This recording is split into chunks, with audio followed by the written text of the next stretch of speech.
لا تنظر إلى الظواهر، والله احنا 5 6 جالسين في حلقة، عندنا كاميرا وعندنا مكبر صوت، لا، انظر بهذا المنظار الغيبي الإيماني لترى الآن ألوفا من ملائكة الرحمن سبحانه وتعالى وعليهم السلام، وهم يحيطون مجلسك هذا بأجنحتهم إلى السماء الدنيا.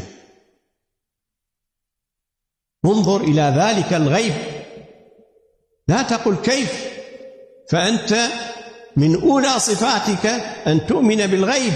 ألف لام ميم، ذلك الكتاب لا ريب فيه هدى للمتقين. من هم يا رب؟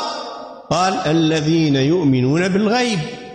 نعم، أنت الآن لا ترى الملائكة، وأنا لا أرى الملائكة إلا إذا شاء الله عز وجل أن يكرمنا فإننا نراهم، فرؤيتهم تكريما وإكراما للمتقين جائزة شرعا وواقعة، وعليها شواهد كثيرة.